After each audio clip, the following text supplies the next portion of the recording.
Это история об удаче, но с ужасным сюжетом. В среду днем девушка по имени Кэти Гузенко ехала в своей машине по улице бульвара Пауэлл. Кэти выполняла поручение своей сестры и поехала в место, которое находилось в 5 минутах от ее дома. Кэти так и не смогла доехать до места назначения. Кое-что на этой улице произошло.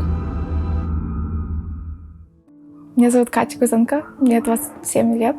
Я родилась в Запорожье, в Украине, и переехала в Америку, когда мне было 4 лет. И теперь я здесь живу 23 лета, думаю.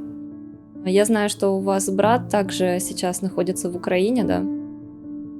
I have a lot of family in Ukraine right now, but my cousin is fighting in the war.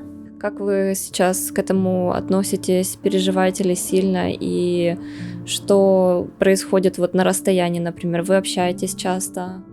Yeah, it's a sad situation, and I worry for my family that's over there. And we do stay in contact and reach out to each other. Usually it's us sending them prayers, but this time around it was the opposite, where they reached out to me, making sure that I'm okay. Куда вы направлялись в этот день и как вы можете описать эту ситуацию, которая случилась? Что именно с вами произошло?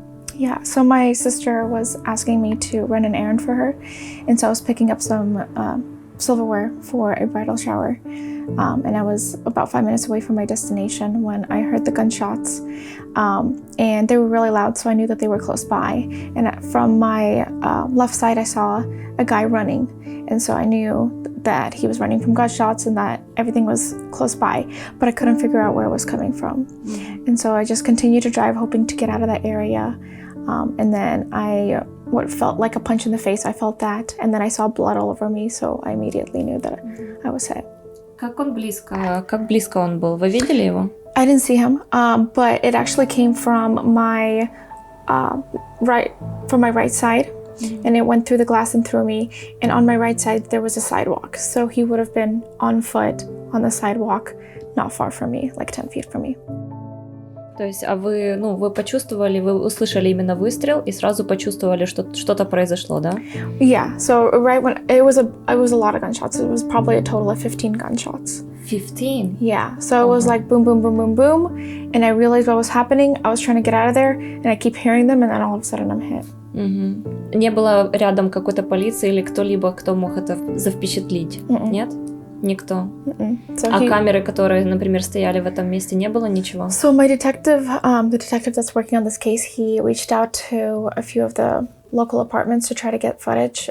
He said that he got some recordings, but I don't think that it actually has any of the information that they need. Вы помните, что было дальше после того, как произошел выстрел, и кто вам помог в первую очередь? Как вам быстро оказали еще помощь? Yeah, so when I got shot, I realized exactly what happened, and so I was able to pull over, and I ran out of the car and started yelling for help because my phone dropped and I couldn't find it at the moment. And so I started yelling help to the cars that were driving by. And I was saying, call 911, I've been shot, somebody please help me. Cars kept driving around me because I parked my car. They started driving around me, staring at me in horror, just like with their eyes shocked as they continued to drive. And of course, at the moment it was frustrating, but looking back now, it's because they were scared for their own safety. So I went back to my car, I started looking for my phone again, to try to call 911. And I still wasn't able to find my phone, so I went back outside of my car, again asking cars for help. Cars started pulling over, neighbors came out, and there was a crowd of about 15 people who came out and were helping me call 911, call my parents, and get me water, getting me a rag to stop the bleeding. So there was a lot of blood. It was hard for me to tell how much of it I was losing, just because most of my face was covered in blood. So I wasn't sure what to do. At first I tried to cover it with my hand, but my hands aren't clean and I didn't want to infect it, and it wasn't even helping. So somebody eventually got me a rag and I was able to put it on top. Сколько времени заняло оказание помощи и как быстро приехали полицейские и скорая помощь? So, on record, the police say that it took them 6 minutes to get on scene. And the ambulance came shortly after. For me, it felt like 20 minutes, but it's hard for me to tell.